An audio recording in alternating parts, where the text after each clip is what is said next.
I'm now joined by News 8 political analysts Wendy, Patrick, and Laura Fink to discuss what the president expected to bring up and reaction to it. Ladies, thanks so much for coming in. Really appreciate your time here. Big night here tonight. You can watch it live here on News 8 at 6 p.m. Let's start with you here, Wendy. What successes do you feel like the president needs to focus on when it does come to the economy? Because it sounds like that's going to be a major focus of this. It's true. You know, the economy is going to be huge. And he talks about affordability and he says things like, well, I already, got that off the list. I've achieved that. But people don't feel that on a day-to-day basis, whether they're talking about groceries or gas. So he's probably going to have to talk about specifics and what he sees as more of the long term, particularly in light of the blow to the tariff program last week. Now, a lot of Americans were not excited about tariffs to begin with. Right. And it doesn't help that he's going to have the Supreme Court justices right there. Maybe not all of them, but at least Chief Justice Roberts, because he has not missed a State of the Union since he's been on the court. So you know he's going to be there. But it's got to be a tone of positivity over everything else, regardless of the topics. That's what the Americans are turning in to see. Laura, what do you think when it comes to the economy and what the president has to say or not say? Well, I can tell you what the Democrats are leading with, and that's $2,000 checks or $1,500 checks. Since the tariffs were canceled, Americans need to see that money back in their pockets. So they're putting pressure on President Trump to account for that. And in fact, he did promise that at one point. But here we are, tariffs are canceled, refunds are going back to businesses. What do the American people see? Because we know that by the numbers, they usually pay that tariff. But to Wendy's point, the affordability issue will be central. He has a lot of accounting to do. And I hate to say it, but it really feels like being on the other side of the coin from Joe Biden. Joe Biden was trumpeting all of his economic policy, but people were not feeling it. Gas and groceries, that's a big deal. And now we have an American people who are not with and in the same headspace as the president. How does he bridge that gap is the premier challenge of tonight's address. Yeah, Wendy, for people that aren't feeling the economy at home, Laura brought up the gas, the groceries. How do you break through? How's the president going to break through to the people that aren't necessarily feeling the economy's headed in the right direction? Yeah, and that's the question that he's going to have to be talking behind the scenes, I hope, with his strategizers with, because that's going to be particularly important now in light of the last week's ruling.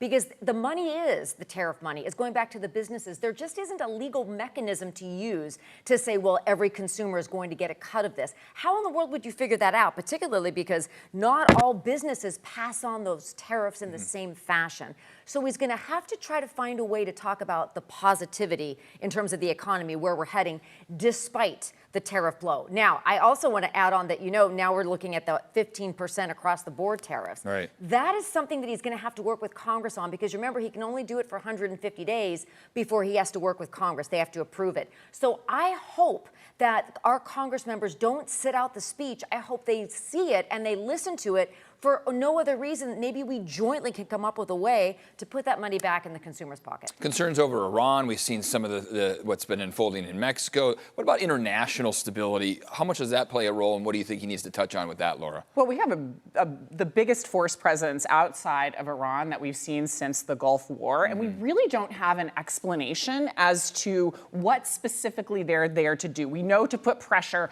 on getting the terms of a nuclear deal, but what does that look like? What is the goal? What does victory look like? He really hasn't addressed that. So some clarity on international foreign policy before we see a potential bomb dropped might be something that he might want to do. But I think it also comes back to that we need clarity on everything. We need clarity on the tariffs. We need clarity on an economic policy. We need clarity for those, especially the independents and swing voters that have really soured on Trump. They are looking for answers. And the question is, in that hour and 40, does he deliver? Because it is his opportunity to really embody the bully pulpit. He has a chance. He has pitches coming down the middle. Does he swing and does he hit? Yeah, I mean, when he talked about the length, it's worth bringing up because his last one was the longest I think ever recorded, at an hour and 40 minutes, which is fine when you have a lot of accomplishments you want to talk about. And that's what he said prior to this is, we've got a lot that we've accomplished, and I want to spend a lot of time touting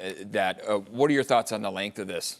I think that if even President Trump says it's going to be a long speech, we better brew the coffee and pop the popcorn. It's going to be a long night. And that's just his part of it before we talk about the rebuttal. But I think something he's going to talk about ties into what we've been discussing thus far is how does he maintain this tone of positivity domestically and abroad?